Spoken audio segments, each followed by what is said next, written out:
ऐसी अशी शरण जावे शक्ती जीवे न वंचित.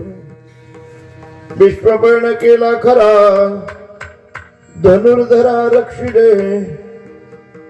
ऐसी अशी शरण जावे शक्ती जीवे न वंचित. तुका म्हणे साक्ष हाती, तुका म्हणे साक्ष हाती तुम्या चित्ती धरिला. ऐशी अशी शरण जावे शक्ती जीवे न वंचित. पांडुरंगा करू प्रथम नमन. पांडुरंगा करू प्रथम नमन.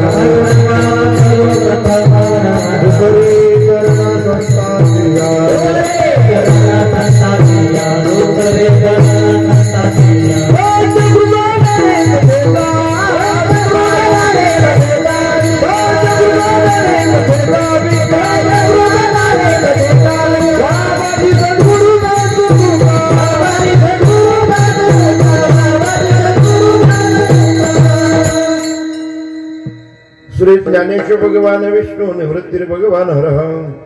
सोपान भगवान ब्रह्मा मुक्ताख्या ब्रह्मचित्कला. जयांची केली स्मरण होय सकळ विद्यांचे अधिकरण ते चंद्र श्री चरण श्री गुरूंचे ते नमस्कारुणी आता. नमो सद्गुरु तुकया ज्ञान दीपा. नमो सद्गुरु सच्चिदानंद रूपा. नमो सद्गुरु भक्त कल्याण मूर्ती. नमो सद्गुरु भास्करा पूर्ण कीर्ती. शरण शरण एक नाथा बाई माता देवीला. बाई माता देवीला. बाई माता देवीला. बाई माता देवीला. बाई माता देवीला. बाई माता देवीला.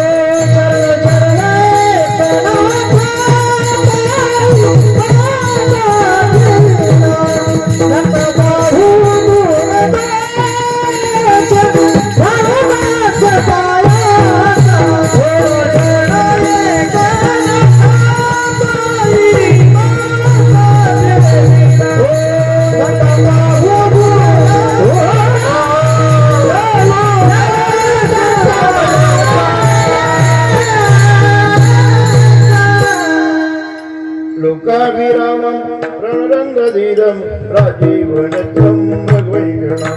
कारुण्यरूपं करुणाकरन्तं श्रीरामचन्द्रं शरणं प्रपद्ये. मनोजवं मारुततुल्यवेगं यतेन्द्रियं बुद्धिमतं वरिष्ठं. मातात्मजं वानरयूतमुख्यं श्रीरामदूतं शरणं प्रपद्ये. गंगावशुद्धं निजपादस्पर्शं सर्वेष्टकं चुम्बित पुण्यस्थानं. स्वरालेशितं तम समाधिस्थमूर्तिं नमामि गंगागिरि योगिराजं. तपोज्ञान वैराग्य भक्ति स्वरूपं सदा अलंकृतं साधु संन्यासयोगं. मुखयज्ञ वेदांत शास्त्रार्थ निधिं. नमो नारायण गिरी परब्रह्म स्वरूपं. श्री संतांचे माता चरणावरी साष्टांगी करी दंडवत. विठ्ठल विठ्ठल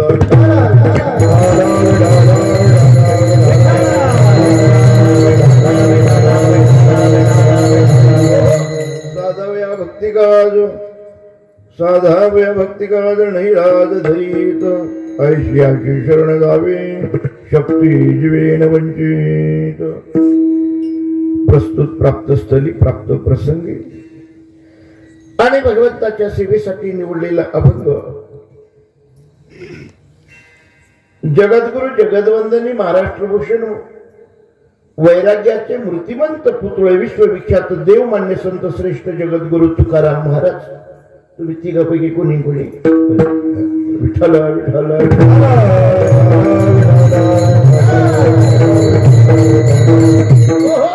देवमान्य संत श्रेष्ठ जगद्गुरु तुकाराम महाराज यांचा उत्कृष्ट प्रकारचा चार चरणाचा सर्वांच्या परिचयाचा गुण असा अभंग सेवेसाठी निवडलेला आहे.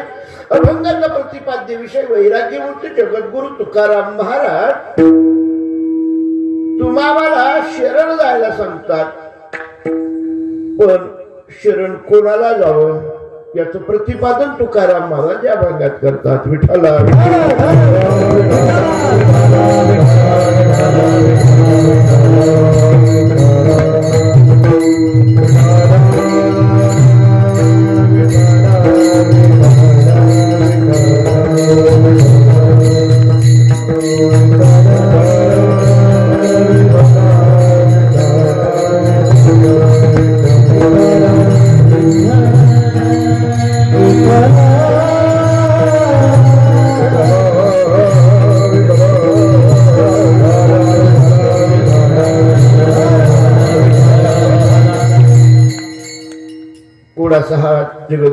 तुकोबारायचा अभंग आहे. सेवेला प्रारंभ करण्यापूर्वी काही परिहार द्यायचा तो असा सर्वांना माहीत आहे. भगवंताच्या कृपेने साधू संतांच्या आशीर्वादाने श्री दत्त जयंती महोत्सव सोहळ्याच्या निमित्ताने परमपूजनीय वंदनीय हरिभक्तपरायण प्रल्हादजी महाराज महालकर यांच्या मार्गदर्शनाने परमपूजनीय हरिभक्तपरायण दत्तू महाराज बारामतीकर श्री हरिभक्तपरायण आप्पा महाराज गिवरई तांडा यांच्या आशीर्वादाने सुंदर सहा अखंड हरिनाम सप्ताह गुरुचरित्र पारायण सोहळा भव्य आणि दिव्याशा या मंगलमय वातावरणामध्ये संपन्न होत आहे. नामयज्ञाचा आजचा प्रथम अशा क्रमांकाचा दिवस आहे आणि या पहिल्या दिवसाची कीर्तन पुष्प सेवा श्री गुरूंच्या कृपेने तुमच्या सर्वांच्या प्रेमाने माझ्याकडे आले आहे. यथामती यथावकाश तुम्ही आम्ही सर्वजण मिळून करू तासभर या देवाचं भजन. विठ्ठल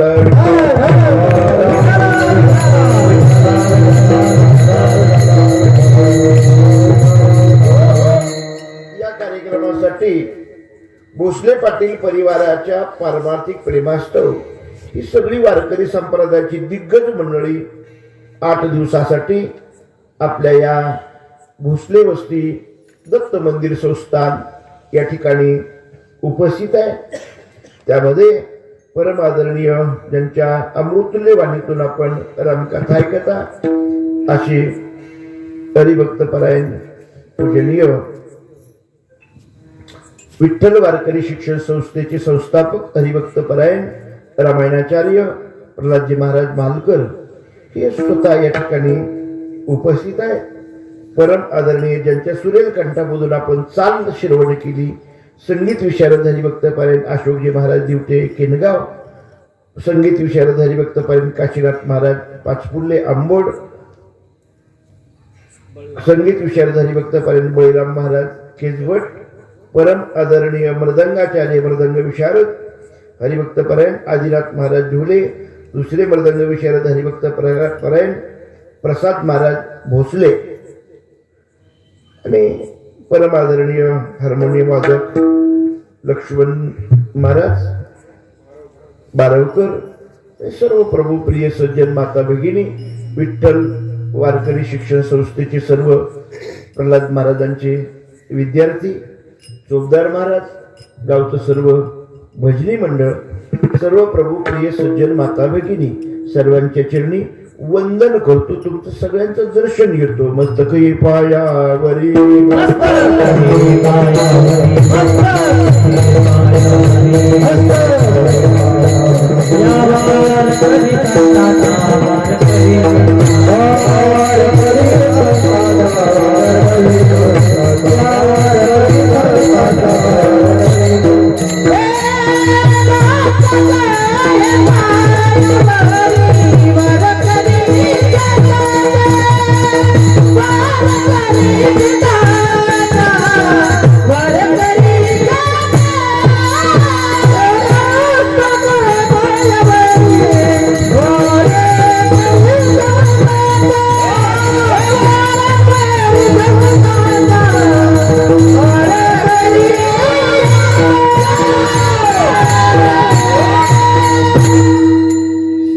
चरणी वंदन करतो.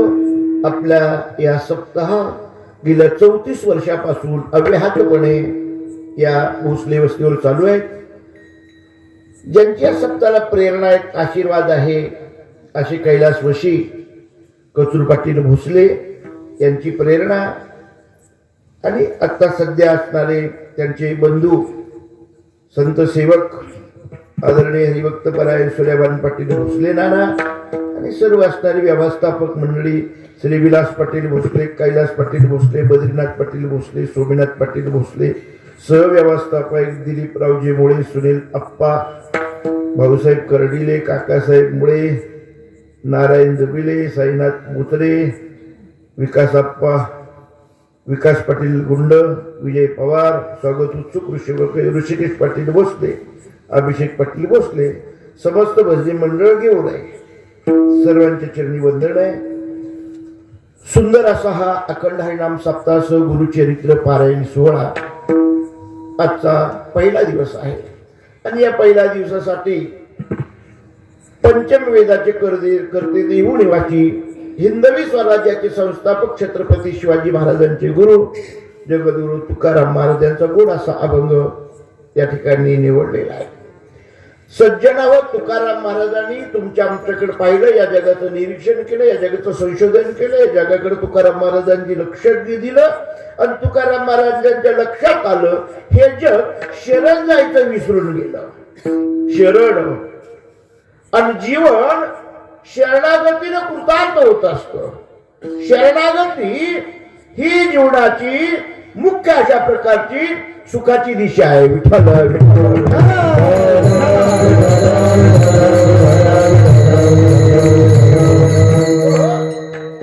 म्हणून तुकाराम महाराज या अभंगातून शरण जायला सांगतात.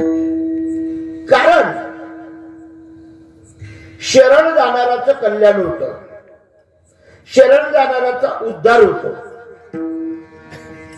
शरण जाणाराच्या हातात देव येतो, शरण जाणाराचं असणारं कल्याण होतं. आणि म्हणून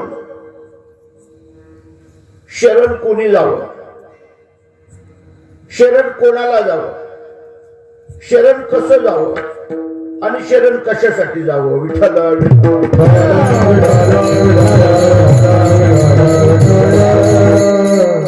शरण जाऊ शकत नाही त्याचं जीवनाचं कल्याण होऊ शकत नाही. जो शरण जाऊ शकत नाही त्याच्या हातात देव येऊ शकत नाही आणि ज्याच्या हातात देव येऊ शकत नाही त्याचा कधीच उद्धार होऊ शकत नाही. विठ्ठल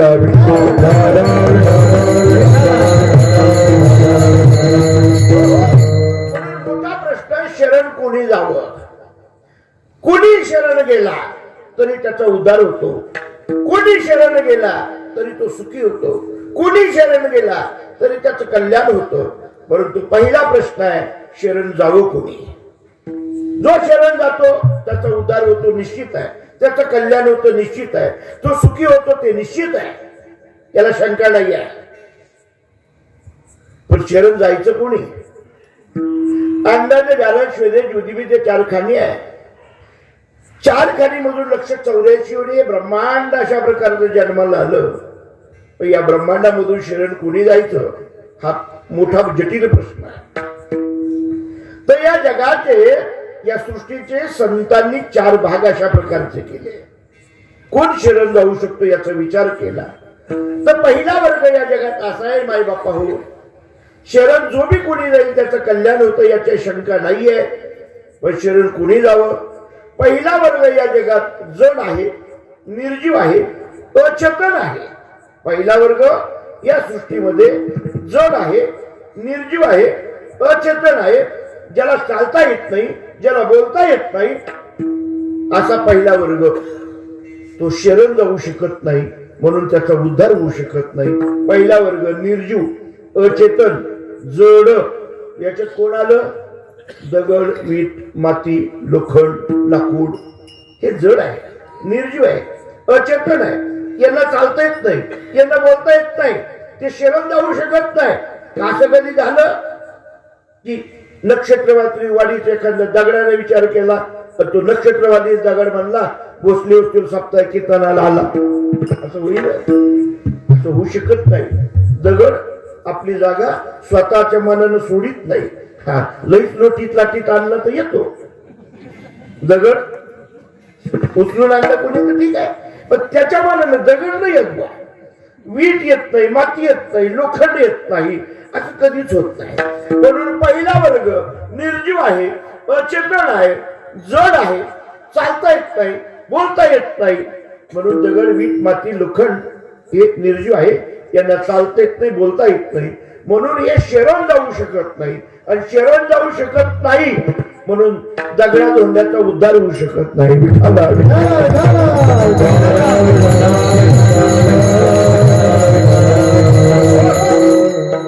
दुसरा वर्ग माय बापा या जगात असा आहे. पहिला वर्ग मी निर्जीव सांगितलं तुम्हाला. दुसरा वर्ग या जगात शरण कोणी जायचा हा विचार करू लागलो एका वर्गाचा. पहिला वर्ग शरण जाऊ शकत नाही, दगडबाती लोखंडवीट निर्जीव आहे. दुसरा वर्ग या जगात माई बापावर सजीव आहे, सजीव आहे पण त्याला चालता येत नाही, बोलता येत नाही, आपली जागा सोडता येत नाही, म्हणून तोही शरण जाऊ शकत नाही. दुसरा वर्ग सजीव आहे, पहिला निर्जीव आहे त्याचं सोडून द्या. दुसरा वर्ग सजीव आहे पण त्याला चालता येत नाही, बोलता येत नाही, आपली जागा सोडू शकत नाही, म्हणून तो शरण जाऊ शकत नाही. कोणता? दुसरा वर्ग सजीव आहे पण त्याला चालता येत नाही, बोलता येत नाही, जागा सोडता येत नाही. आंबा, लिंब, चिंच, वड, जांभूळ, येण्या बाबळी, शहाण्या बाबळी सगळे आले. हे जगातले जेवढे झाड आहेत हे सजीव आहे पण यांना चालता येत नाही, बोलता येत नाही, जागा सोडता येत नाही, म्हणून हे शरण जाऊ शकत नाही, त्यांचा उद्धार होऊ शकत नाही.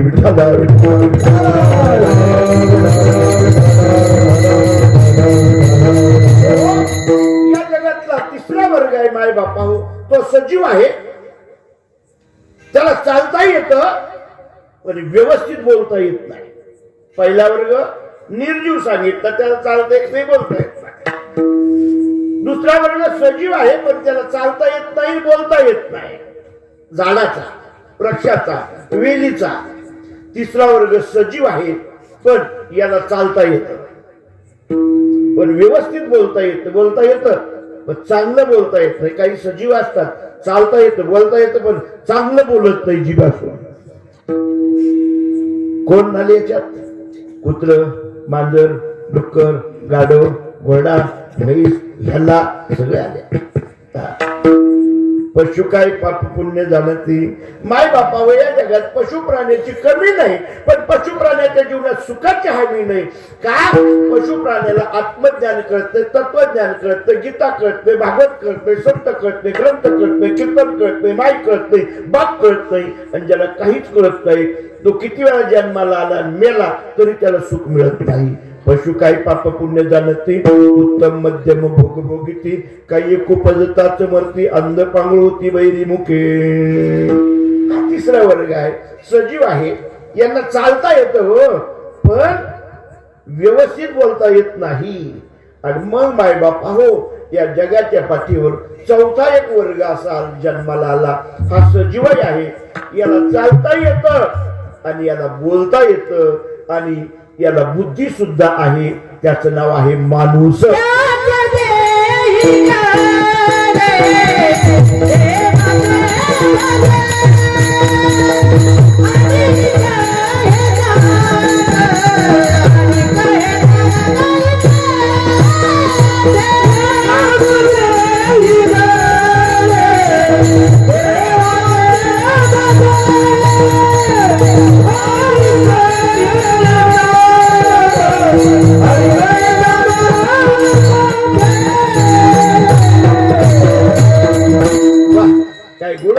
केसभट महाराज जसा अंकित हिरा बसवावा. चौथा वर्ग अशा प्रकारचा आहे, हा सजीव आहे, चालता येतं, बोलता येतं, सगळं कळतं याला, त्याचं नाव आहे माणूस. आणि म्हणून तुकोबाराय सांगतात, याची ही घडी देवाचे भजन अनेक हे ज्ञान नाही कुठे. आपला प्रश्न सुटला, शरण कोणी जायचं तर दगड माती लोखंड जाऊ शकत नाही, झाड वृक्ष वेली जाऊ शकत नाही, कुत्रे मांजरे जाऊ शकत नाही. मग शरण जायचं कोणी? तर जो माणसाच्या जन्माला आला तो देवाला शरण गेला पाहिजे. नवे नवे देवाला शरण जातो त्यालाच माणूस म्हणतात. माणसाची व्याख्या ती आहे. माणूस कोणाला म्हणावं? माणसासारखा दिसतो तो माणूसच असतो असं बिलकुल नाही बरं का. हे मी म्हणतो असं नाही दादा. नागबाबांना विचारा, भक्ती विना पशु कशा.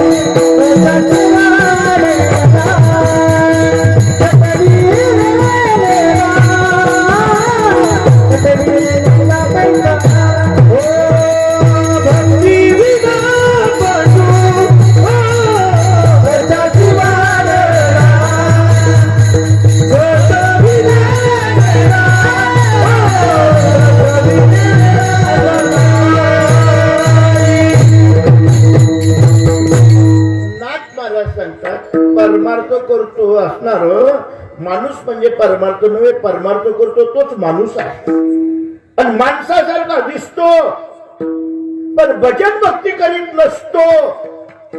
नाथ महाराज म्हणतात तो मूर्तिमंत पशु असतो. भक्ती विना पशु कशाशी वाढला, सटवीने नेला काय सोन्याचा होताच मेला काहीसा नाही. काय जगून उपयोग आहे? माणसाच्या जन्माला आला, भजन करत नाही, भक्ती करत नाही, नामस्मरण करत नाही, दान धर्म करत नाही, पुढं अन्नदान करत नाही, हा होताच का मरत नाही आहे? कारण असणारा जो माणूस तो आहे जो भजन भक्ती संत ग्रंथाच्या विचाराने जगतो. आणि म्हणून आपला पहिला मुद्दा सुटला, शरण कोणी जायचं? तो जो माणसाच्या जन्माला आला तो शरण गेला पाहिजे, हा मुद्दा आहे. त्याचं उत्तर आहे. मग विचार केला, माणसानेच का शरण जाऊ बाबा? का शरण जाऊ माणसाने? प्रश्नच आहे, का शरण जाऊ? तुकाराम महाराज म्हणतात, देवाने त्याला शरीर दिलं, देवे दिला देह भजना गोमटा, तो या झाला फाटा बाजिकेचा. म्हणे शरीर दिलं. एक माणूस म्हणलं काय आम्हालाच दिलं का? कुत्र्याला नाही दिलं का? मांजराला नाही दिलं का? डुकराला नाही दिलं का? अरे म्हटले तुला नुसतं शरीर नाही दिला, मग दिले इंद्रिय हात पाय.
सुंदर प्रकारचे गोमटे इंद्रिय दिले इंद्रिय हात पाय कान, हात दिले, पाय दिले, कान दिले. महाराज किती बारीक विचार केला देणारानं की 2019-20 ला कोरोना येणार आहे. सांगा बरं, जर कान दिले नसते तर आपण मुसके कुठे हात केले असते? किती बारीक विचार आहे हो. नाक बरोबर इथं दिलं, तोंड इथं दिलं. समजा हेच तोंड जर इथं दिलं असतं तर कसं जमलं असतं का? डोळे बरोबर इथं समोर दिले. किती निवेदन आहे या शरीराचं. आणि म्हणून दादा पहिला मुद्दा आपला सुटला, शरण कुणी जायचं? तर जो माणसाच्या जन्माला आला तो शरण गेला पाहिजे. शरण जाणाराचा उद्धार होतो. परंतु हे 3 वर्ग जाऊ शकत नाही. हा 4था वर्ग माणसाचा आहे, हा शरण गेला पाहिजे. मग दुसरा मुद्दा आहे, शरण माणूस जाईल पण जायचं कोणाला? कोणाला शरण जावं? सर्व भावे देवासी, सर्व भावे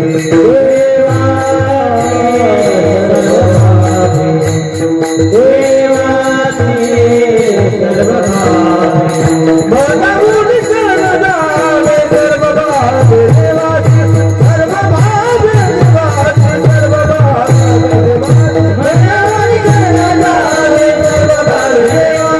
सर्व भावे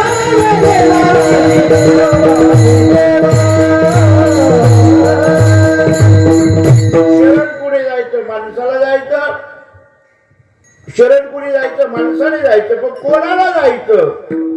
तर सर्व भावे देवाशी. कसं जायचं ते बी सांगितलं. सर्व भावे कोणाला शरण जायचं? तर देवाला जायचं. मग देवालाच का शरण जायचं? तर तुकोबाराय म्हणतात देवालाच शरण जा असं आम्ही म्हणत नाही. परंतु एक मुद्दा तुम्हाला सांगतो. तुकोबाराय म्हणतात ज्याला या जगामध्ये भक्ताचं काम करायला लाज वाटणार नाही अशाला शरण जा. अभंगाच्या प्रथम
सद्गुरु तुकोबाराय म्हणतात माणसाने शरण गेलं पाहिजे, पण कोणाला शरण जावं तर देवाला. देवाला काय जावं तर तुकोबाराय म्हणतात साधावया भक्ती काज. भक्ताचं काम करताना तुकोबाराय म्हणतात आम्ही म्हणत नाही तुम्ही देवाला शरण जा, पण शरण आशाला गेलं पाहिजे, म्हणजे कमीत कमी आपल्या कधीतरी काम आलं पाहिजे, काम आलं पाहिजे. आणि आपलं काम करताना, भक्ताचं काम करताना ज्याला लाज वाटणार नाही, साधवया भक्ती काज. भक्ताचं काम करताना ज्याला किंचित मात्र लाज वाटत नाही, तुकोबाराय म्हणतात कायशी अशी शरण जावे. साधवया भक्ती काज नाही लाज धरीत. जो हो आपल्या कामाला करायला ज्याला लाज वाटणार नाही, तुकोबाराय म्हणतात आशाला जा. लोक म्हणायला लागले तुकाराम महाराज आमचे सोयरे राहिले कितीतरी, कधी आमच्या कामी पडतात आडी अडचणीच्या काळामध्ये, त्यांनाही लाज वाटत नाही. महाराज तुमचे आमचे सोयरे राहिले जरी असतील ना, पण ते सगळेच कामं करतील असं मात्र नाहीये. फार खालचं काम जर सांगितलं ना, ते म्हणजे तू काय समजतो आम्हाला सोयरे राहिले नाही कामी पडणार. महाराज तुम्ही आम्ही आहे सोयरे धायरे, एकमेकाचे आपण सोयरे धायरे आहे, पण खरे नाहीये गुरुजी. मग खरे काय चाले? आमचे सद्गुरू नारायणगिरी महाराज म्हणायचे तुम्ही आम्ही एकमेकाचे सोयरे आहे पण खरे नाही आहे. मग तुम नकटे हम नकटे सब नकटो का मेला, एक गया नाकवाला वो भी बन गए उनका चेला. कशाचं महाराज तुम्ही आम्ही एकमेकाची सोयरे पण खरे नाहीये, मग बरे आपले धोंडा करायचे होते खरे नाही. मग तुमचा आमचा खरा सोयरा कोण असत? दिनाचा सोयरा पांडुरंग.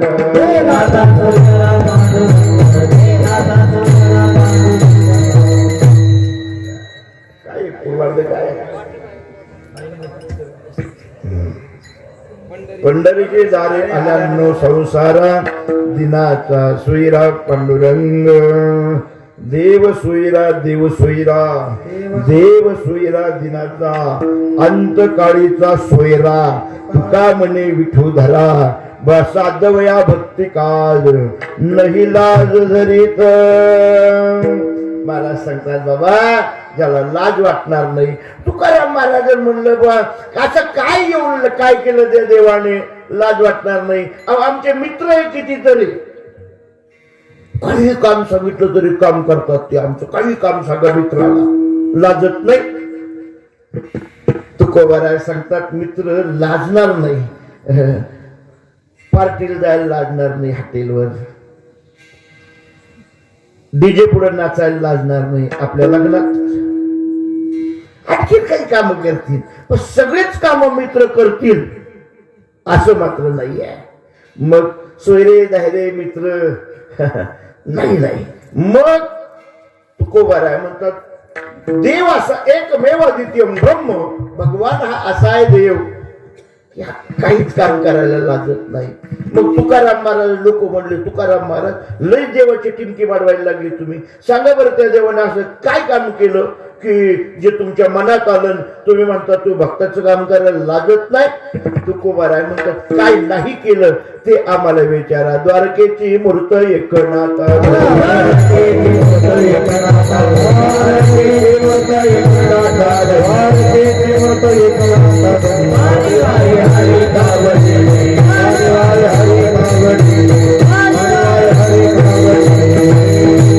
अरे द्वारकेत असणारा सोन्याच्या द्वारकेत राहणारा भगवान, परंतु या श्री क्षेत्र पैठणला आला. कावडीने पाणी जागरे छत्र पाणी वाजे, कावडीने पाणी जागरे चक्र पाणी वाजे. अनन्य भक्ती भावे निला वंदी त्यांचे पाये, अनन्य भक्ती भावे निला वंदी त्यांचे पाये. सोन्याची द्वारका नोकर साखर सोडून दिलं आणि देव नावाचं तत्व नाथबाबाच्या घरी पाणी भरायला आले. श्रीखंड्या चंदन उगाळून कधी वस्त्र गंगा तिरी धुतशी. नाथबाबांनी स्नान करावं आणि एकनाथ महाराजांनी स्नान करावं आणि त्या भगवान परमात्माने श्रीखंडाच्या रूपाने कपडे वस्त्र गंगा तिरी धुत असे वस्त्र आता एका ठिकाणी एक दिवस होतं, एक जण म्हणला धोत्र गंगा किशन म्हणलं धोत्र, मग सदरा कोण धुत होतं एकनाथ महाराज. वस्त्र गंगा, सगळे कपडे देवाने धुवावे महाराज. लोक म्हणायला लागले काय महाराज निळोबा राया, काय कपडे धुणं म्हणजे विशेष आहे काय, पाणी भरणं म्हणजे विशेष आहे काय. हाऊ घरी पाणी भरीन याच्यात काय नवलंय. आमच्या उसाला माणसं 500 रुपये रोज दिला तर उसाला घासाला पाणी भरते. कपडे धुणं तरी काय एबीसी ड्राय क्लिनर्स, एबीसीच आहे का भोसले पण एबीसी ना, याच वाचतो आम्ही कधी मध्ये बाकी आता एबीसी ड्राय क्लिनर आहे इथं. कपडे नेले तर धुवून वाळून हिस्टरी करून आणून द्यायचे. आणि तुम्ही काय त्या देवाचं सांगायला लागले मला, तो कपडे धुतो आणि तो काय पाणी भरतो, हे काही विशेष नाहीये, हे जगामध्ये करतात लोक. महाराज म्हणाले अरे त्या देवाने नुसते कपडे धुत नाही बसला रे, त्या देवाने नुसतं पाणी नाही भरलं रे. मग याच्या पुढे जाऊन महाराज सांगतात जो असणारा तो जो भगवान आहे त्या देवाने जो त्या देवाला शरण गेला, जो त्या देवाला शरण गेला, देव त्याची कडी वाजायला आला. वैनी उघडा दार हका भारी, वैनी उघडा दार हका भारी, वैनी उघडा दार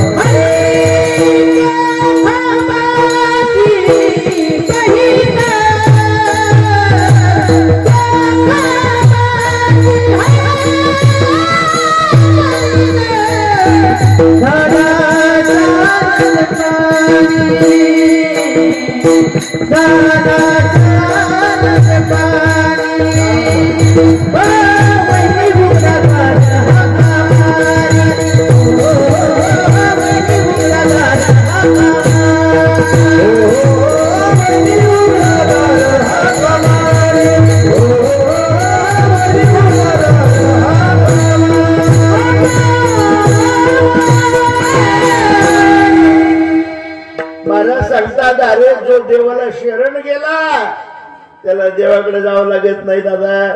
जो देवाला शरण जातो देव त्याची कडी वाजायला होतो. चोखोबाची बहीण झाला शारंगधर, वहिनी उघडा दार हक्का मारी. हा कडी वाजवली कडी. लोक म्हणले महाराज कडी वाजवणं काही कठीण आहे. या 20 तारखेच्या अगोदर मोठे मोठे लोक आमच्याकडे वाजित होते, रात्री वाजित होते का नाही, कडे वाजित होते. उघडा उघडा घ्या. महाराज सांगतात अरे माझ्या परमात्म्याने फक्त कडी नाही वाजवली, मग त्या चोखोबाराच्या पळत तिचं बाळंतपण केलं, बाळंतपण केलं. पण हा देव लाजला नाही. काय देव आहे महाराज. ऐका यश श्री आवरादार्य ज्ञान वैराग्य ऐश्वर्य साई गुणवस्ती येतो म्हणून तो भगवंतो. एवढं ऐश्वर्य षडगुण ऐश्वर्य संपन्न भगवान. म्या बोलविले वेद बोले, म्या चालविल्या सुरू चाले, म्या हलविल्या प्राण व्हाले, जगाते चालिता एकुच मी. असा तो भगवान. वृक्षाचे पाने हले ज्याची सत्ता, असा सत्ताधीश. पण एवढा मोठा तो भगवान. पण चोखोबाराच्या घरी आला हो आणि त्यांच्या पत्नीचं बाळंतपण करून गेला. बाळंतपण. लोक म्हणायला लागले काय महाराज आम्हाला वाटलं तुम्ही काही विशेष सांगणार आहे. बाळंतपण म्हणजे काय जास्त विशेष आहे काय गोष्ट. काय बाळंतपण करायची लाज वाटते सारखं काय. म्हणलं काय अहो म्हणलं घाटीत गेलं तर फुकट बाळंतपण होतंय. फुकट. आता तरी घाटी जावं लागतंय. 30 वर्षापूर्वी म्हणजे आता मी प्रल्हाद महाराज 1 जानेवारी 90 माझ्या स्वतःच्या दवाखान्याचं उद्घाटन केलं आहे. मी 15 वर्ष डॉक्टरकी केली. याच्या पत्रिकेत लिहिलेलं आहे का नाना डॉक्टर लिहिलेलं आहे. डॉक्टर आहे मी. ते मी माणसाचा ढोराचा नाही. जार दावड तो ढोराचा आहे, माणसाचा डॉक्टर. 15 वर्ष डॉक्टरकी केली महाराज मी. हजारो बाळंतपण केले मी. माझी फार जोरात असणारी ओपीडी चालत होती. फार पेशंट होते माझ्याकडे. पण ह्या माळकाऱ्याच्या गंधा बुक्कवायच्या नादी लागलो, ते बंद झालं आणि मी इकडे आलो. विठाला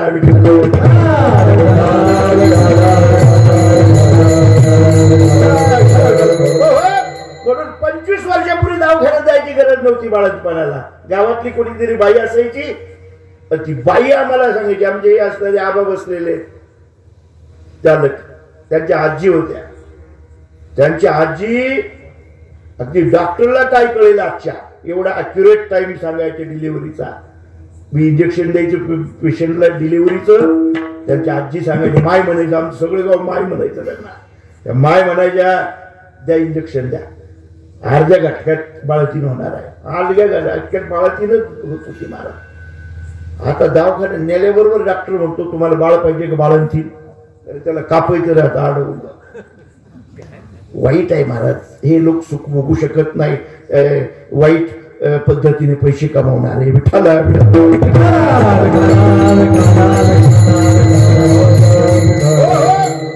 म्हणायला लागले महाराज बाळंतपण का बाळणं काय कठीण आहे का? अहो दाई बाळंतपण करते गावातली, सिस्टर बाळंतपण करते, डॉक्टर बाळंतपण करतो.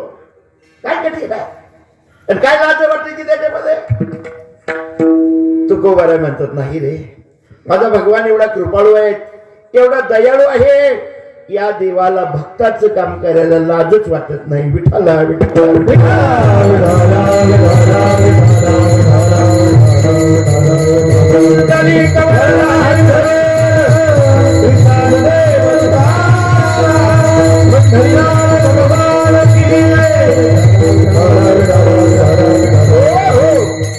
निळा म्हणे देव रावे यांच्या घरी दत्त चोपदारी करीत असे. सगळं जग या दत्ताचं भजन करते, पण हा दत्त सुद्धा नाथाच्या दारात, वाड्याच्या दारात चोपदारी करतोय. लाजत नाही. अरे मी दत्त आहे, सगळं जग माझ्याकडे येत आहे. दत्त ही ज्ञानाची देवता आहे. दत्त ही ज्ञानाची देवता आहे. भले तुम्ही आम्ही त्याचा उपयोग काही काही मागण्यासाठी करत असो, तो भाग वेगळा आहे. पहिले मेरूच्या शिखरी एक योगी निराकारी, मुद्रा लावणी खेतरी प्राणयामी बैसला. पडून देव आहे, देव लाजत नाही. म्हटले महाराज काय विशेष सांगत नाही तुम्ही आम्हाला? बाळंतपण करणं, कपडे धुणं, गण लावणं, पाणी भरणं, चोपदारी करणं, काय विशेष गोष्टी नाही आहे. महाराज सांगतात काय सांगू तुम्हाला. एकदा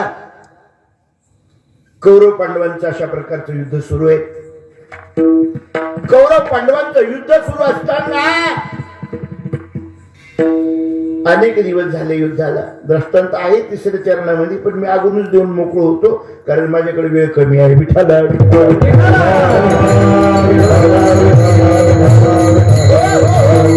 पहिल्या चरणात सगळं सांगून देणार आणि निघून जाणार. मला फार प्रवास करायचा आहे.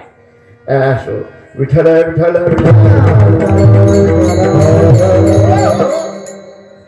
महाभारताचं युद्ध चालू आहे.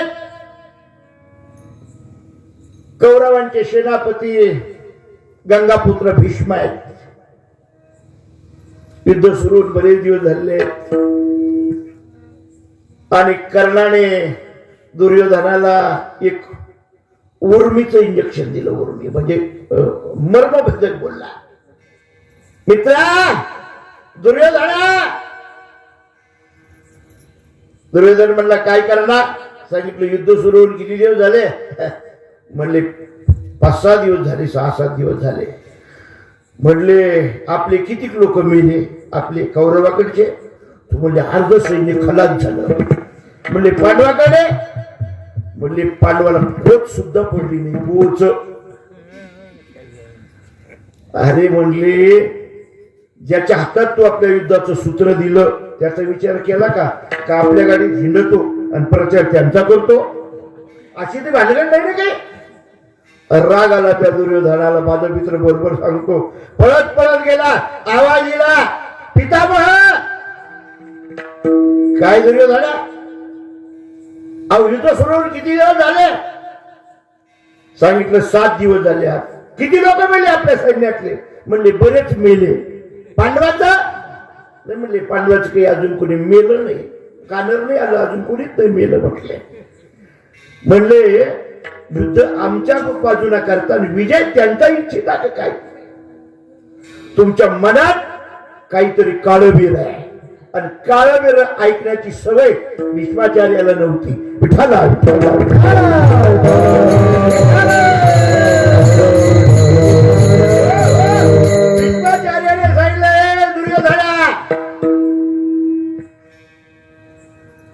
हात बसणारा गंगापुत्र भीष्माज प्रतिज्ञा करतो, उद्या दिवस असतापर्यंत निष्पांडवी पृथ्वी करील किंवा त्या देवाला शस्त्र हातात धरायला लागेल.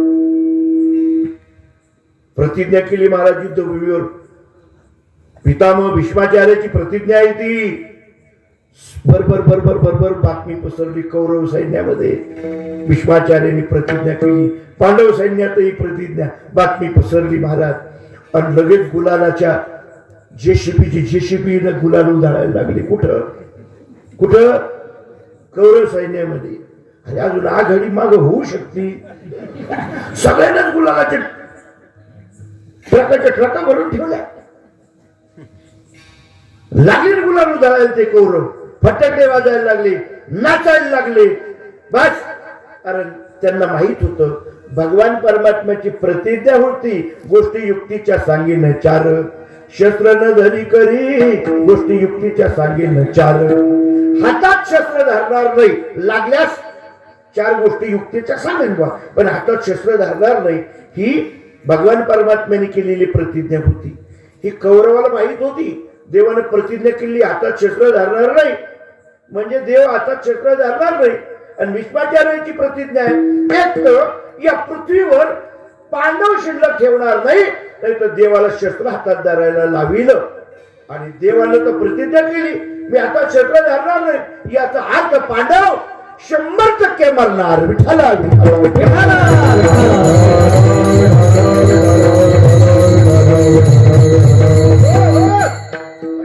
100% काम झालं म्हणजे आपले. हे गुलाल उधळायला लागले, नाचायला लागले, अगदी शस्त्र सुद्धा ठेवून दिले. युद्ध संपायच्या आधी शस्त्र ठेवून दिले. ते म्हणले एकटाच भीष्म काम करणार आहे, आपलं काही गरज. काही लोक महाराज विठोबा रुक्मिणी व्हायच्या आधी टाळं ठेवून देतात आपले. काय अरे युद्ध अर्धे बाकी आहेत ना. ठेवून दिले शस्त्र, वाच मेले पांडव. एकमेकाला गप्पा मारायला लागले, टाळ्या वाजायला लागले, उड्या मारायला लागले, गुलाल उधळायला लागले. आता पांडव जगत नाही. पांडव अशा प्रकारची प्रतिज्ञा उद्याची होती. पांडव अशा प्रकारचे आपल्या असणाऱ्या रावटीमध्ये आलेले आहेत. द्रौपदीला सांगितलं आम्ही फार थकलेलो आहेत, भुका फार लागलेल्या आहेत, युद्ध केलेलं आहेत, जेवण कर काहीतरी भलं बुरं. ती प्रतिज्ञा द्रौपदीने सुद्धा ऐकली होती. द्रौपदीचे हात स्वयंपाक करायला धजवत नव्हते बाबा, पण त्या द्रौपदीला माहित होत माझ्या पतीला आज शेवटचा दिवस आहे माझ्या हातचे 2 घास खाण्याचा, कारण माझे पती उद्या जिवंत येणार नाही आहे. हात करत होते स्वयंपाक करायला,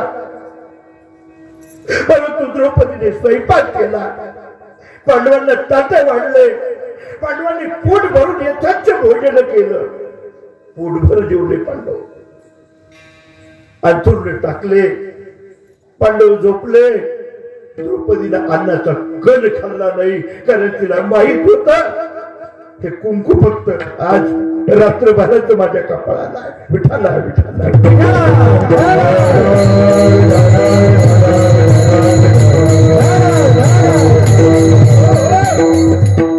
पांडव झोपलेले आहेत, द्रौपदी एका कोपऱ्यामध्ये बसलेले आहेत आणि सारखं न्याळून पाहतीत आपल्या 5 पतीला. बस नारायणा, शेवटची रात्र आहे, पाहू दे माझ्या पतीला, माझा डोळे भरून पाहू दे. उद्या नाही मिळणार माझे पती मला पाहायला, कारण विश्वाची प्रतिज्ञा. गाळ डोळ्याला धारा लागलाय. द्रौपदी रडते, पण आवाज काढता येत नाही द्रौपदीला. जर मी जोरात रडले तर माझ्या पतीची सुखाची झोप मोडेल, कारण माझ्या पतीची शेवटची रात्र आहे झोपेची. उद्या नाही झोप, उद्या झोप नाहीये. उसके मारू रडू लागली, पण कंठातून आवाज निघू देत नव्हती, पतीची झोप मोडल म्हणून. सारखी पतीला पाहावं, निहाळावं, रडत बसलेले आहेत. रात्रीचे 2 वाजले. सृष्टीचा पालक चालक पालक ब्रह्मांड नायक भगवान परमात्म्याने विचार केला, भीष्माने प्रतिज्ञा केली आहे, माझे भक्त पांडव हे झोपले नसतील, हे चिंताक्रांत असतील, म्हणून भक्तांना भेटून यावं. कारण यास काय कारणे देव विडावला, वैकुंठ सोडून संत सदनी राहिला. भक्ताशिवाय त्याला करमत नाही दादा. रात्री 2 वाजता तो परमात्मा परमाकडे आला आणि पाहिलं तर 1 किलोमीटर भीमाचा आवाज येत होता, घोरण्याचा.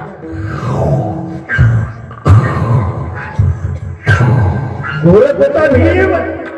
परमात्म्याने पाहिलं, त्याला उद्या मारायचं, तो आज घोरतो कसा? कशी झोप लागली असेल या पांडवांना, का दुसराच काही आवाज होतो की काय मला? म्हणून परमात्मा हळूहळू पावलं टाकीत आले. पाहिलं तर पांडव झोपलेला आहेत शांत, आणि एका कोपऱ्यात मिनमिनते अशा प्रकारची चिमणी लावली, आणि त्या चिमणीच्या उजाडामध्ये द्रौपदी डोळ्याच्या धारा पुसते पदराना पांडवाला पाहते. परमात्मा मध्ये आला, द्रौपदी द्रौपदी काय झालं तुला रडायला? बोट तोंडावर बोट ठेवलं, बोलू नको जोरात, झोप मोडेल माझ्या पती प्राणनाथाची झोप मोडेल. देवा बोलू नको. अगं पण रडते का तू? नारायणा तुम्हाला माहित नाही का हो मी का रडते? रथवर तुम्हीच होता ना अर्जुनाच्या, तुम्हीच सारखे आहेत ना. तुझे स्तंभावरी वानरू मूर्तिमंत शंकरू सारथी शारंग धरू अर्जुनशी. देखा नवलत या प्रभूचे अद्भुत प्रेम भक्ताचे सारथे पण पार्थाचे करीतसे. नारायणा तुम्ही साक्षीदार आहात ना त्या युद्धभूमीवरचे. मला काय विचारता पुन्हा मी कारण ते काय सांगू तुम्हाला? तुम्हाला माहित नाही का काय प्रतिज्ञा केली म्हणून भीष्मा पितामहाने काय प्रतिज्ञा केली माहित नाही का? नारायणा बघू द्या मला डोळ्याने माझ्या पतीला रात्रभर. सांगितलं द्रौपदी काही रडायचं कारण नाही, रडायचं कारण नाही. कृष्ण देवा दुसऱ्या वेळे आता मी बहीण झाली तू भाऊ झाला ना देवा, पुढच्या वेळी मी भाऊ होईल आणि तू बहीण होय. आणि ज्यावेळी तुझ्या पतीच्या मृत्यूची बातमी तुला कळत तेव्हा कळत मी का रडते. एकदा पतिव्रता होऊन बघ काय पतीचा विरहाचं दुःख असतं ते. बोलायला काय लागतं देवा? परमात्म्याने द्रौपदीला हळूच धरलं, राहुटीच्या बाहेर नेलं आणि सांगितलं द्रौपदी रडू नको. त्यांना कोणी मारू शकत नाही, ते मरू शकत नाही, ते तुझे पती आहे, मरू शकत नाही. देवा तू देव जरी असला तरी आज मला तुझं पटत नाही. कारण पितामह भीष्माचार्याची प्रतिज्ञा आहे, जो बापासाठी अजन्म ब्रह्मचारी राहिला, अजन्म ब्रह्मचारी आणि लग्नच नाही केलं बापासाठी, असा पितामहाची प्रतिज्ञा आहे ती. म्हणून तू किती समजवलं मला तर माझी समज निघणं अशक्य आहे देवा. विठ्ठल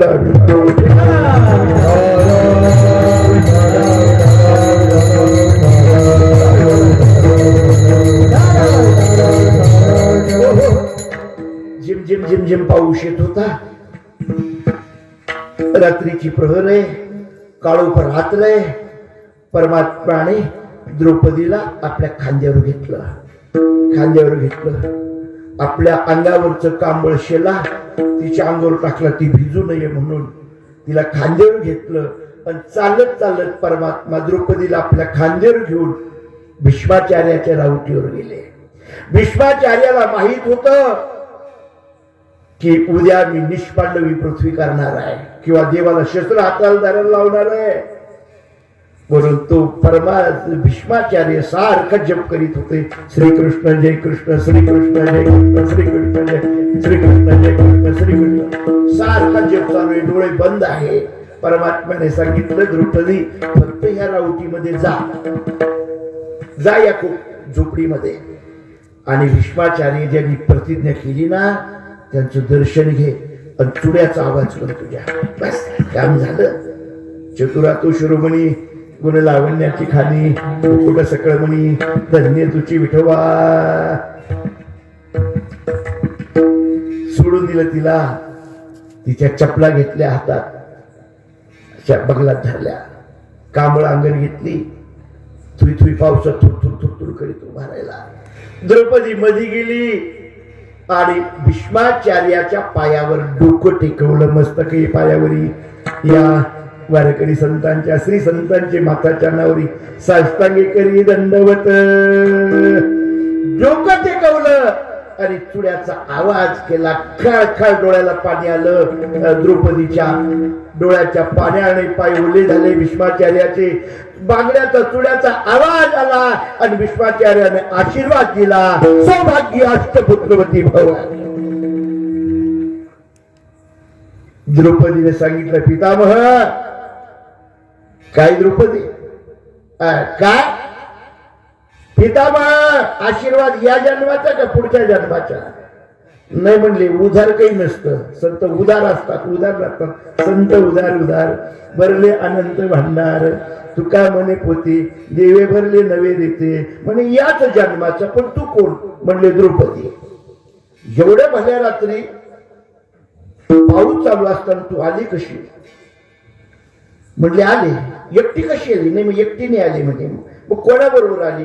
माझ्या गाड्याबरोबर आले. म्हणले देव तर हसायला लागला. तू म्हणजे काम केलं तर केलं पुन्हा गडी म्हणते. म्हणले मला माझ्या गाड्याबरोबर आले. म्हणले तुझं गडी कोण आहे? एवढ्या भल्या रात्री तुला पावसात घेऊन आला.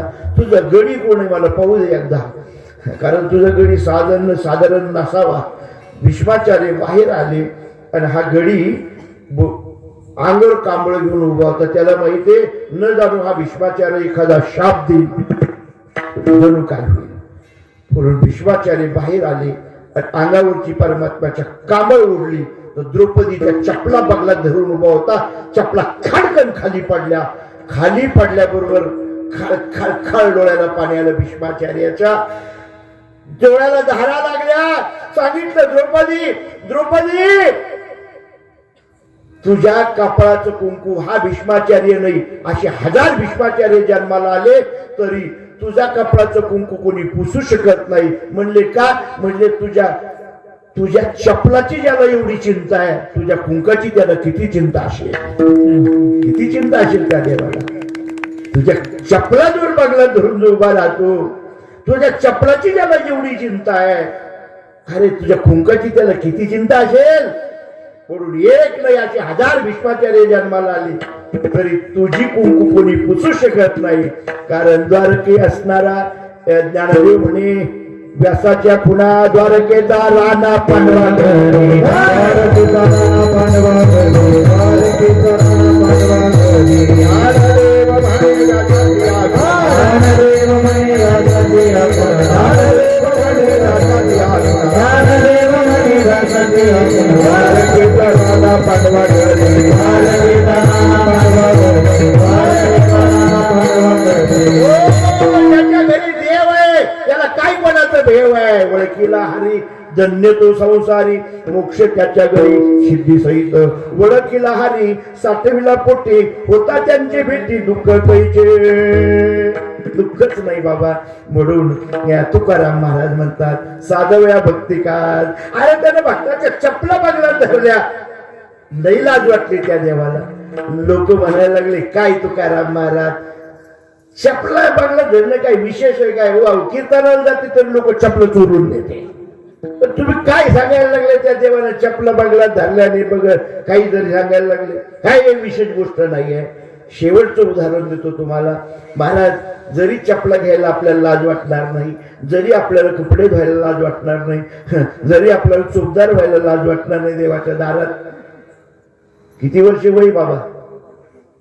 89 वय. बघा 16 वर्षाच्या पोरग लाजवण बघा ना ते. 89 वर्ष वय आहे. आम्हाला जगायचं बी नाही आणि जगतच नाही तेवढा. विठाला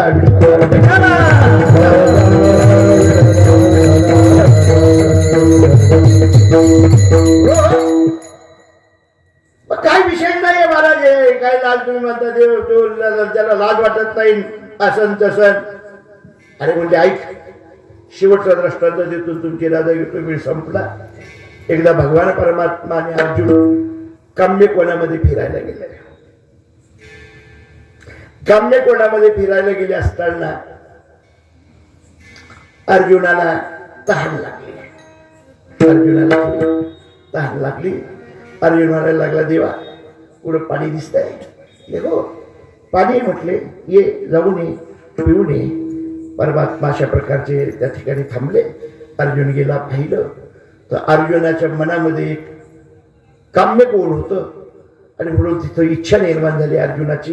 म्हणले काय करावं, आलो म्हणले, पण याच्या बरोबर आलो म्हणले, कृष्णाबरोबर. म्हणले काय, जुळून जुळून पाणी वाहत होतं, मोरात इथे मोरं नाचत होते, झिमझिम पाऊस येत होता, हरणा इकडून तिकडे उड्या मारत होत्या, फळं फुलाचे बहरले होते, सुगंध दरवळत होता. आणि अशा वेळी अर्जुनाला ध्यान आलं. तो म्हटलं इथं एकटंच आलो म्हणले या कृष्णासोबत, इथं जर आज सुभद्रा असती माझी बायको तर किती चांगलं झालं असतं. कधी कधी वेळ निघून जाते, मग पश्चाताप येतो माणसाला. कबा कीर्तनाला एकटंच आलो, दोघं आलो असतो तर बरं झालं असतं. काय करा म्हणले, एकटं आलो म्हणले, सुभद्रा असती तर किती मजा आली असती. ध्यान आलं त्याला, सुभद्रेचं ध्यान आलं. तो परमात्मा महाराज चिंतीला रोकडे मनोरथ किंवा मनोगत ओळखी मुंगियाची न सांगता तुम्हा कळो येते अंतर. विश्वंबर परी फारची लगे. काय नाही कळत त्या देवाला, सगळंच कळतं, सगळं कळतं त्याला देव म्हणतात. विठाला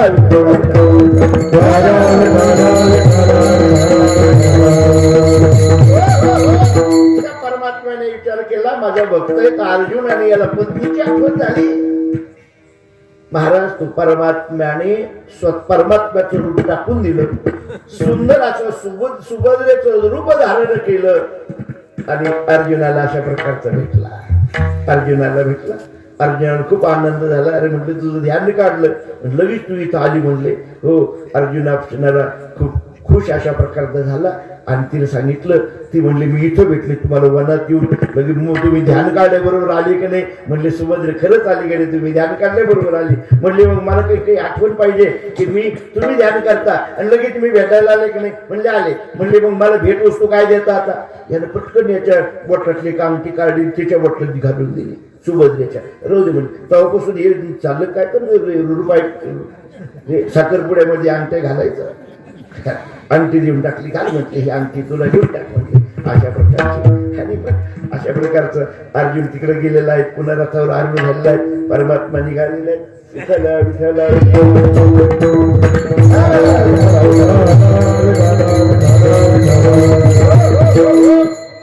आणि मग निघाले. मग परमात्मा ते रथ थाकू लागले. रथ हाकता हाकता ते चाबूक होतं ना त्या दांडीला, असं हे ज्या बोटात अंगठी होती ना ती अंगठी असं करू लागली. असं समजायची ह्या म्हणायला लागलो, याच्या बोटात काल काय आली म्हटली, ही अंगठी याच्या बोटात आलीच कशी. देव मुद्दाम अशा प्रकारचं करायचं. देव चांगल्याला चांगलं खेळीत राहतो महाराज. अशी चमकायची त्याचे डोळे अशा प्रकारचा.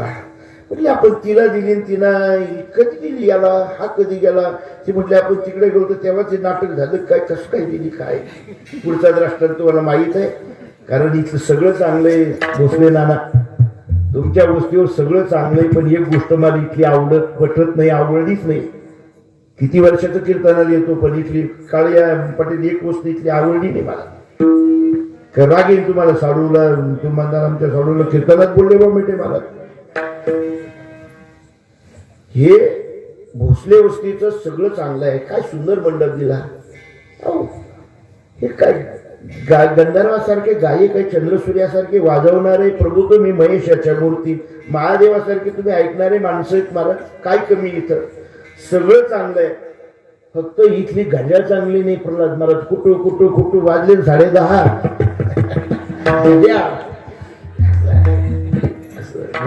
चला 10:30 वाजले असा विषय सोडून देतो या ठिकाणी. शेवटी लक्षात आलंय अंगठी पाहिली. द्रष्टांत सगळ्या तुम्हाला माहित आहे.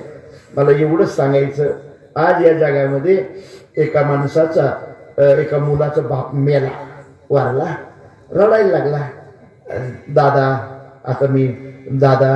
आता माझे बाप गेलं, छत्र गेलं, माझे वडील गेले, काय करू. तोंड झोडायला लागला, रडायला लागला. त्यावेळी त्याच्या बापाचा मित्र आला. तेव्हा सांगितलं अरे काय रडू नको रे बाळा. अरे जातच असतं. कोण बाईबाप कुठं जन्माला जायला आले का जात असतो, मरत असतो. काही नाही, मी तुला तुझा बाप माझा मित्र होता, मी तुला बापासारखं प्रेम देईन रे, तुला बापासारखं प्रेम देईन. त्याला समजून सांगितलं पोराला. एका माणसाचं भाऊ वारला, पोराचा भाऊ वारला, रडायला लागला. आता मी दादा कोणाला म्हणू, भाऊ कोण, मला भाऊ. त्याचा मित्र आला, म्हणले काही घाबरू नको रे, तुला भावासारखं प्रेम देईन मी, मलाच भाऊ समज म्हणले. किंवा तू म्हातारा आला तो म्हणला मी तुला बापाचं प्रेम देईन. मित्र आला तो म्हणला मला भाऊ समज, आजपासून मी तुला भावाचं प्रेम देईन. एक जणीची आईच वारली, रडायला लागला, तोंड झाडायला लागला, कस काय करू, आई वारली, आई वारली, माझं अजून लग्न व्हायचं, आई वारली, आई वारली.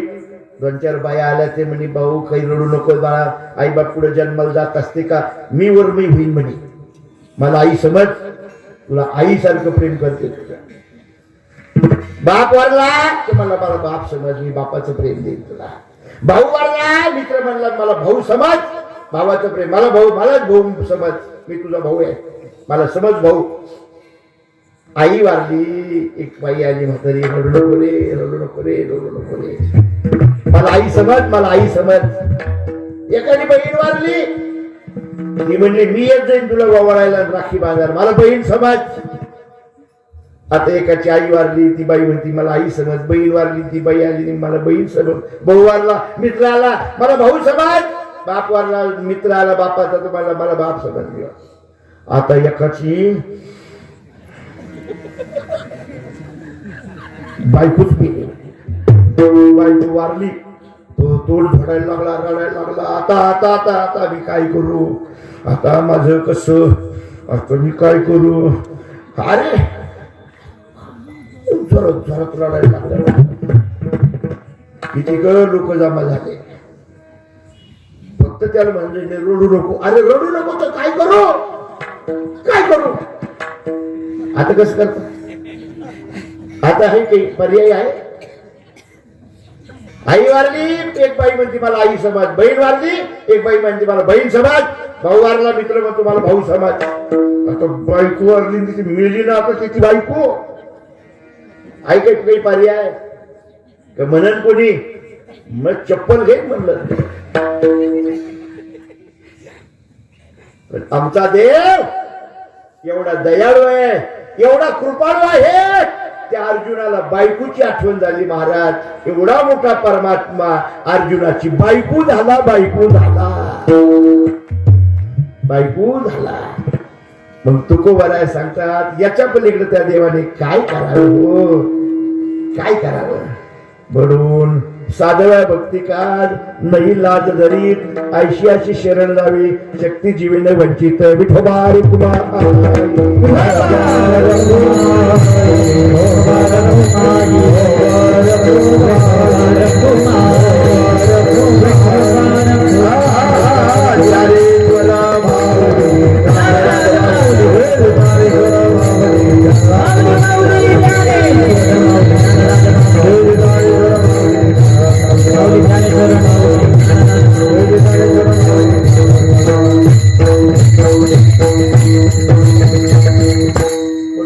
कोणी जावं, माणसाने जावं, कोणाला जावं, देवाला जावं, का जावं, तो तुमचं आमचं काम करायला लाज बाळगत नाही.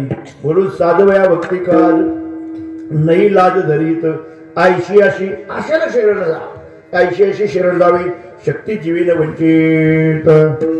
आणि म्हणले महाराज असं एखादं उदाहरण आहे का. तुकोबाराय म्हणतात महाभारतात आहे, भीष्मपण केला खरा, धनुर्धारा दक्षिणे. तुम्हाला मी सांगून दिला अगोदर असते. भीष्मपण केला खरा, भीष्माचा पण खरा केला. हातात देवाने शस्त्र धरले आणि अर्जुनाचं रक्षण केलं. तुम्हाला सांगून दिलं मी. भीष्मपण केला खरा, धनुर्धारा दक्षिणे, ऐशी अशी शरण जावी, शक्ती जीवेने वंचित. तुकाराम महाराजाला म्हणलं महाराज लोकांचं सांगता हे पुराणाच्या गोष्टी आहेत. भीष्माचार्य, द्रोणाचार्य, अर्जुन आपल्या नाताच्या घरी पाणी भरलं, चोखोबाच्या बाबतीत बाळंतपण केलं. तुम्हाला स्वतःला याचा काही अनुभव आहे का.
तुकाराम महाराज आणि पुराणातल्या गोष्टी सांगत नाही तर मला स्वतः अनुभव याचा आला म्हणून मी तुम्हाला आवाज दिला. तुकोबाराय म्हणतात तुका म्हणे साक्षी हाती तुम्या चित्ती धरियला ऐशी ऐशी शरण जावे शक्ती जीवन म्हणजे तुकोबाराय म्हणतात मला त्याचा अनुभव आला. काय अनुभव आला पुढच्या वर्षी सांगत का अनेक अनुभव आला असणार. मुखी नाम हाती मोक्ष ऐशी साक्षा बहुतांची वैष्णवाचा माल खरा तुरतुरा वस्तुशी तुकोबाराय म्हणतात अनुभव आला अंगा ते या जगात तशी. अरे मला अनुभव आला तुकोबाराय म्हणतात म्हणून मी तुम्हाला आवाज दिला.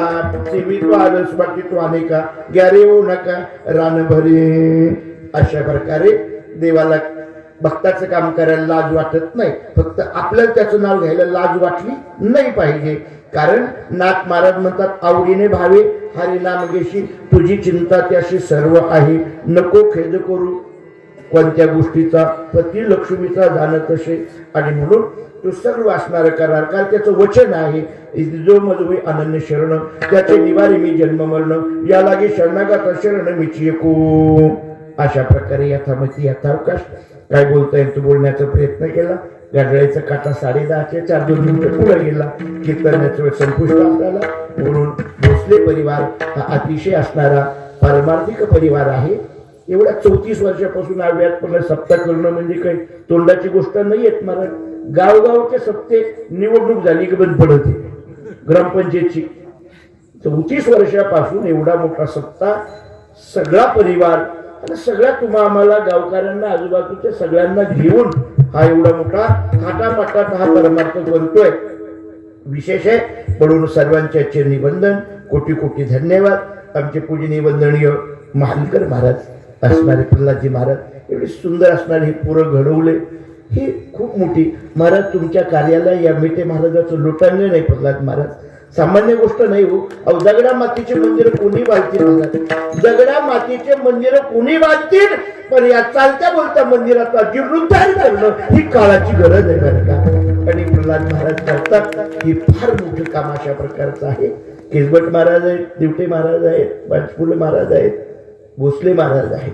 नातू आहे ना, नातू आहे, चांगलं आहे. कोणाला आपलं पोरगं डॉक्टर करा वाटतं, इंजिनियर करा वाटतं, पुढारी करा वाटतं, व्यापारी करा वाटतं, वारकरी करा वाटत नाही. पण भोसले परिवाराने एक पोरग या वारकरी संप्रदायाला असणारं समर्पित केलं. मृदंगावर सुंदर कीर्तनात मृदंगा वाजवत आहे, हे विशेष आहे. आमचे असणारे आदिनाथ महाराज सर्वांच्या चरणी वंदन करतो, तुमचं दर्शन घेतो आणि या ठिकाणी थांबतो. विठ्ठल जय जय.